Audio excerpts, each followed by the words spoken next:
Bharatiya Janata party Uttar Pradesh के अध्यक्ष doctor Laxmikant जी वाजपेयी और जिन्होंने भारत माता को वैभव के शिखर पर पहुंचाने का सपना अपनी आंखों में संजोया है, ऐसे भारत के भावी प्रधानमंत्री आदरणीय नरेंद्र जी मोदी, मध्य प्रदेश की पूर्व उप मुख्यमंत्री आदरणीय बहन उमा भारती जी, यहां के अभूतपूर्व मुख्यमंत्री आदरणीय कल्याण सिंह जी, आदरणीय कलराज जी, हमारे भाई विनय कटियार जी, श्री अमित जी शाह, उत्तर प्रदेश के प्रभारी, यहां उपस्थित मेरे सभी सम्मानित बहनों एवं भाइयों, लंबे समय के बाद इस झांसी में किसी सार्वजनिक सभा को संबोधित करने के लिए आप सबके सामने खड़ा हुआ हूं। लेकिन आज जो कुछ भी मैं अपनी आंखों के सामने देख रहा हूं, मैं कह सकता हूं यह जनसभा नहीं है, बल्कि मैं झांसी की धरती पर यह जन सैलाब अपनी आंखों के सामने मैं देख रहा हूं। आप लोगों ने नरेंद्र भाई का, सभी नेताओं का गर्मजोशी के साथ स्वागत किया है। लेकिन बहनों भाइयों, भारत की परंपरा है, स्वागत और अभिनंदन कभी एक तरफा नहीं होना चाहिए। इसलिए मैं भी अपनी तरफ से शीश झुकाकर हिंदुस्तान की इस वीर भूमि झांसी और इस बुंदेलखंड के सभी सपूतों का हार्दिक अभिनंदन करता हूं, आप सभी का स्वागत करता हूं। नरेंद्र भाई, यह बुंदेलखंड की धरती, यह वीरों की धरती है। यहां के बारे में यह कहा जाता है कि यहां के बुंदेलों के ऊपर 52 तीर चुभे होते थे शरीर में, फिर भी दुश्मनों के साथ वह संघर्ष करते रहते थे और दुश्मनों के हौसले पस्त कर देते थे। ऐसे वीरों और बहादुरों की धरती यह बुंदेलखंड की धरती है। बुंदेलखंड के रहने वाले सभी बहनों भाइयों ने अपने जीवन में हर चीज से समझौता किया होगा, लेकिन मैं कह सकता हूं बुंदेलखंड के भाइयों ने गरीबी में भले ही अपनी जिंदगी गुजारी होगी, लेकिन अपने आन बान शान से कभी नहीं समझौता किया है। बुंदेलखंड की यह सबसे बड़ी विशेषता है। लेकिन सबसे बड़ा अभिशाप जो कि बुंदेलखंड में रहने वाले लोगों को झेलना पड़ रहा है, वह गरीबी का है, बेरोजगारी का है। मैं कह सकता हूं कि उत्तर प्रदेश के दूसरे क्षेत्रों में जितने गरीब और जितने बेरोजगार हैं, उससे कहीं बड़ा प्रतिशत, बड़ा भाग यदि बेरोजगारी और गरीबी के दंश को झेल रहा है तो हमारी इस बुंदेलखंड की धरती पर झेल रहा है। आए दिन यहां के किसानों को सूखे के संकट से, अकाल के संकट से जूझना पड़ता है और वैसे किसानों की हालत बद से बदतर होती जा रही है। 2009 का जब लोकसभा का चुनाव था तो कांग्रेस के राष्ट्रीय उपाध्यक्ष श्री राहुल गांधी आए थे। बहुत बड़ा बुंदेलखंड की जनता को सब जवाब दिखाया था। उन्होंने कहा था कि हम बुंदेलखंड के विकास के लिए, बुंदेलखंड के गरीबों के हालात में सुधार करने के लिए इतना बड़ा मैं पैकेज दूंगा कि बुंदेलखंड की तकदीर बदल जाएगी। 4.5 वर्षों का समय गुजर गया, कहां गया वह कांग्रेस के लोगों के पैकेज का पैसा? कितना लाभ हुआ है इस बुंदेलखंड के लोगों का? मुझसे बेहतर यदि कोई जानता है तो बहनों भाइयों आप जानते हैं। आज भी यहां पर अकाल और सूखे की स्थिति है। यहां पर ऐसे हालात पैदा हो गए, किसानों को जो भारतीय जनता पार्टी के शासनकाल में सस्ते दर पर खाद मिल जाया करती थी, आज उससे 3 गुना और 4 गुना दाम पर हमारे बुंदेलखंड के किसानों को खाद मिल पा रही है।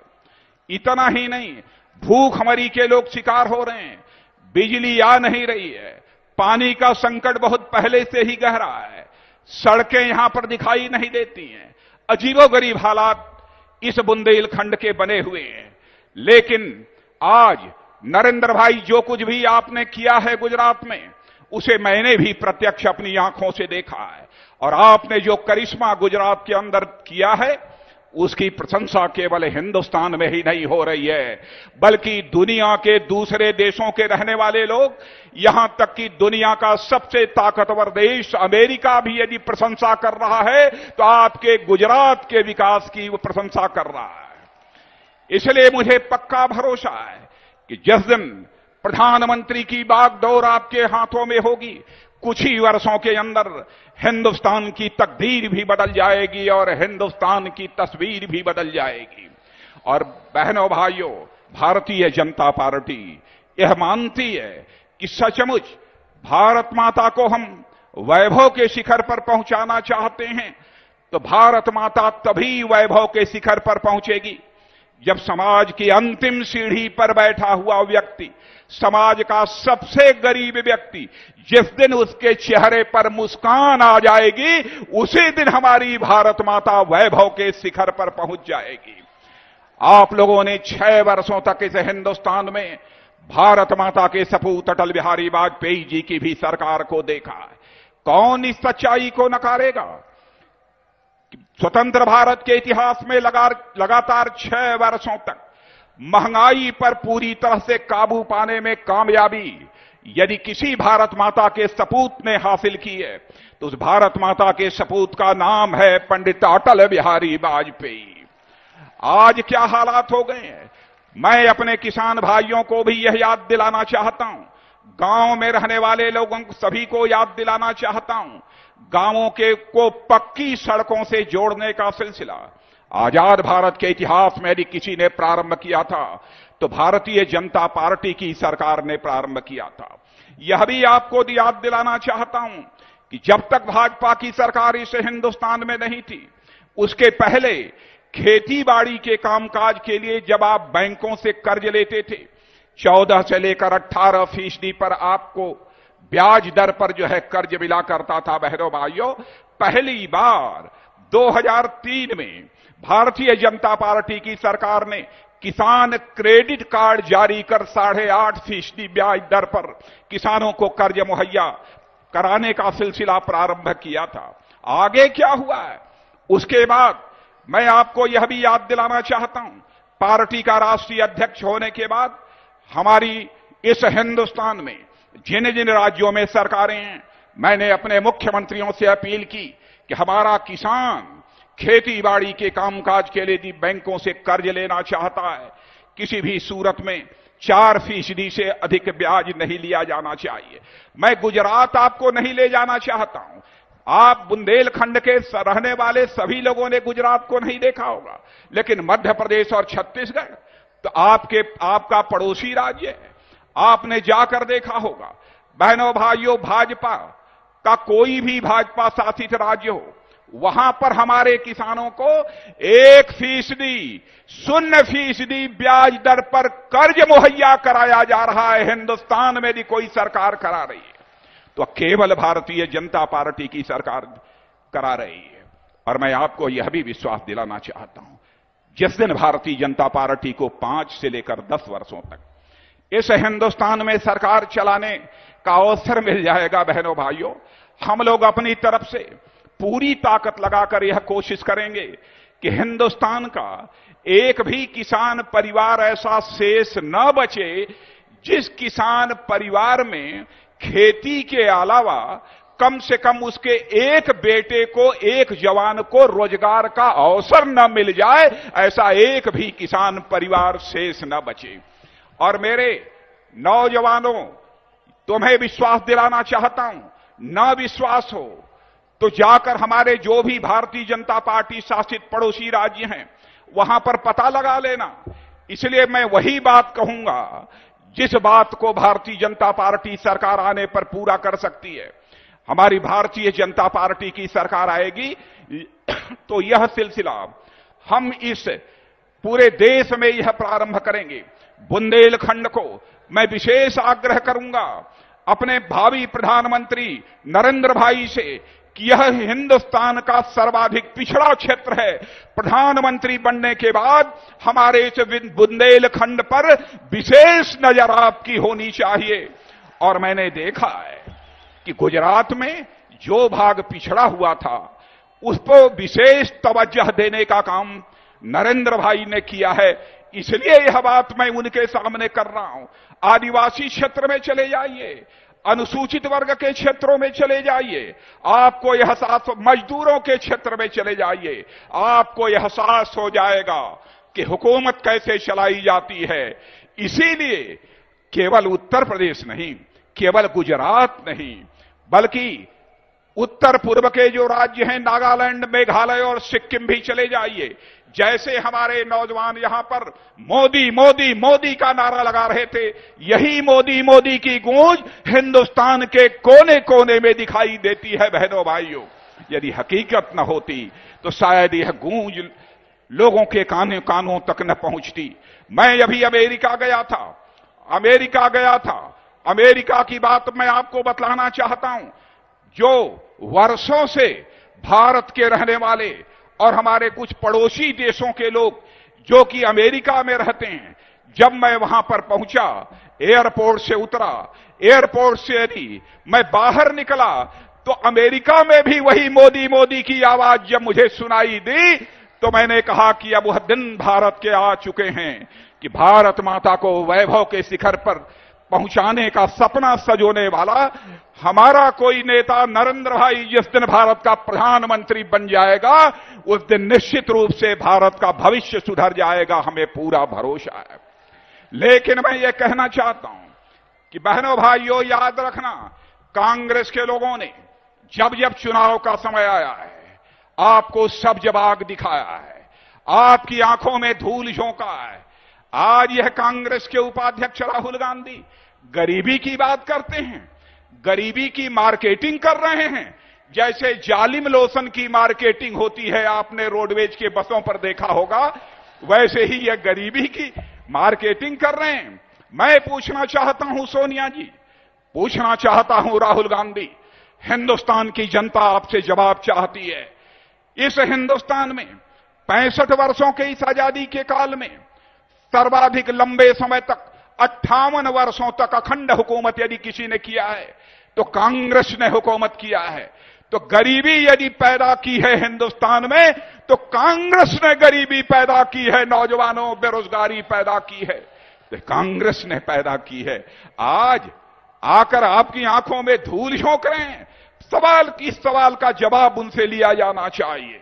और आज केवल आपकी जज्बात और भावनाओं का शोषण करने के लिए कहते हैं हमारी दादी की हत्या कर दी गई, हमारे पिताजी की हत्या कर दी गई, अब हमारी भी हत्या कर दी जाएगी। राहुल गांधी, भारतीय जनता पार्टी यह ईश्वर से प्रार्थना करती है कि आप दीर्घजीवी हों, लेकिन मैं यह कहना चाहता हूं, हत्या किसने की है इससे आप अच्छी तरह वाकिफ हैं, लेकिन जब चुनाव का समय आ गया तो अनाप शनाप बातें जिनका कोई तुक नहीं है, जिनका कोई औचित्य नहीं है, जनता की सहानुभूति प्राप्त करने के लिए बोली जा रही हैं। और यह कितना सच बोलते हैं बहनों भाइयों।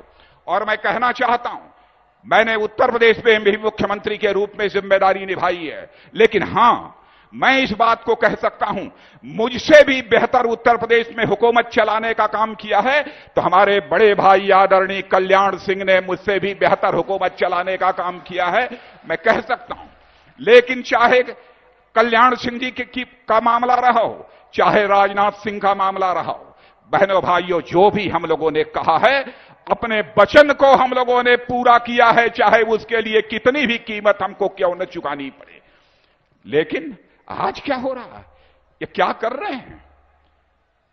गरीबों की बस्ती में जाकर 2 घंटे 1.5 घंटे चारपाई में लेटकर सारे मीडिया के लोगों को बुलाकर फोटो खिंचवाते हैं, वीडियोग्राफी कराते हैं और ले जाकर सारे लोगों को दिखलाते हैं। बहनों भाइयों, गरीबों के दर्द को समझने वाले सर्वाधिक लोग कहां पर हैं? यहां पर क्या गरीबी की जिंदगी कल्याण सिंह जी ने नहीं जी है? क्या गरीबी की जिंदगी हमारे बहन उमा भारती ने नहीं जिया? क्या विनय कटियार ने गरीबी की जिंदगी नहीं जिया? क्या हमारी साध्वी निरंजन ज्योति, रवि शर्मा, यह सब सारे लोग यहां पर जो बैठे हुए, इन्होंने गरीबी की जिंदगी नहीं जिया है? किसकी बात करते हो राहुल गांधी? लेकिन इनके बहकावे में कभी मत आना बहनों भाइयों, मैं आपसे विनम्रतापूर्वक अपील करना चाहता हूं। और मैं यह भी कहना चाहता हूं इन्होंने केवल आपके पेट के ऊपर ही लात नहीं मारा है, आपके मान सम्मान स्वाभिमान को भी चोट पहुंचाने का काम कांग्रेस की हुकूमत ने किया है बहनों भाइयों।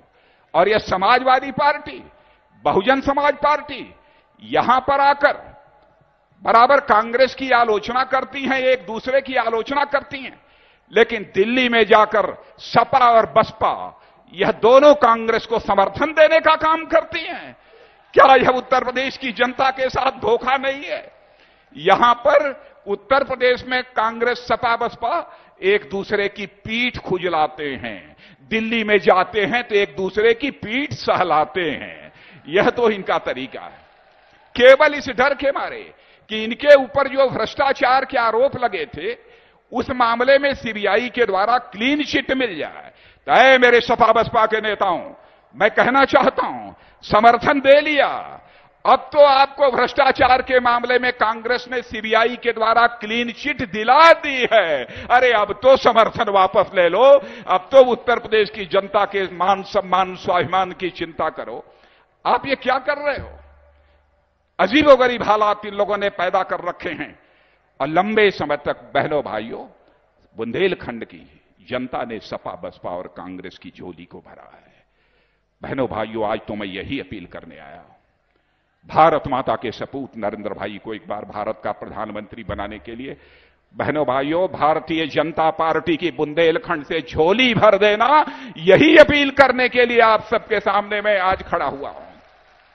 और यह याद भी दिला देना चाहता हूं, आज चाहे पाकिस्तान हो, चीन हो, पड़ोसी देश हैं, मालदीव छोटा सा कुछ लाख का देश है, भारत को सारे दुनिया के लोग इतना कमजोर देश मानने लगे हैं कि आज मालदीव जैसा कुछ लाख जनसंख्या का देश यह भारत को जब होता है आंख दिखा देता है, भारत की बिल्कुल सुनता नहीं है। और पाकिस्तान की यह जुर्रत कि हमारे और आपके परिवार का सेना का जवान जो भारत की सीमा पर अपने सीने का बटन खोलकर हमारे भारत की सीमाओं की रक्षा करता है, पाकिस्तान के जवान आते हैं उसका सिर धड़ से अलग करके सिर अपने साथ ले जाते हैं। लेकिन राहुल गांधी, सोनिया जी, मैं पूछना चाहता हूं, आप चुप्पी साध कर बैठे रहते हैं। क्या ऐसी हुकूमत हिंदुस्तान के मान सम्मान की रक्षा कर पाएगी? चीन हमारे देश की धरती में घुस आता है, महीनों तक जमे रहते हैं, उसका जवाब देने की हिम्मत नहीं है, हाथ पर हाथ धरे यह बैठे रहते हैं। बहनों भाइयों, यह भारत के भी मान सम्मान स्वाभिमान की चिंता नहीं कर सकते। भारत, मैं तो यह भी कहना चाहता हूं, डॉक्टर मनमोहन सिंह जी, आपके यदि कलेजे में दम नहीं है, और उन लोगों को तो मैं जानता हूं, उन लोगों को तो मैं जानता हूं, अरे आपके कलेजे में कांग्रेसियों दम नहीं है तो हमारे सेना के जवानों का एक बार खुला हाथ छोड़ दो, देखो वह कैसा करिश्मा कर दिखाते हैं। हर एक बार खुला हाथ छोड़कर देखो। और मैं यह भी बतला देना चाहता हूं, जो 2014 के भावी प्रधानमंत्री के रूप में इस देश के सामने जिस नरेंद्र भाई को हमने पेश किया है, इस व्यक्ति ने, इस शख्सियत ने अपने राजनीतिक जीवन में छोटी छोटी चीजों से समझौता नहीं किया है। और मैं कह सकता हूं बहनों भाइयों, मैं लंबे समय तक काम करता रहा हूं, कभी छोटी छोटी चीजों से समझौता नहीं किया है। और मेरी बात आज सुन लेना, जिस दिन प्रधानमंत्री पद की शपथ लेने की जानकारी पाकिस्तान और चीन को मिल जाएगी, शायद उसके बाद उनकी जरूरत न हो कि भारत की ओर आंख उठाकर देखने की हिम्मत कर सके। इसलिए बहनों भाइयों, ज्यादा कुछ न कहते हुए, क्योंकि हम सभी लोग नरेंद्र भाई को सुनना चाहते हैं, इसलिए पुनः एक बार मैं शीश झुकाकर आप सभी लोगों का हार्दिक अभिनंदन करता हूं और स्वागत करता हूं और आप सबसे अपील करना चाहता हूं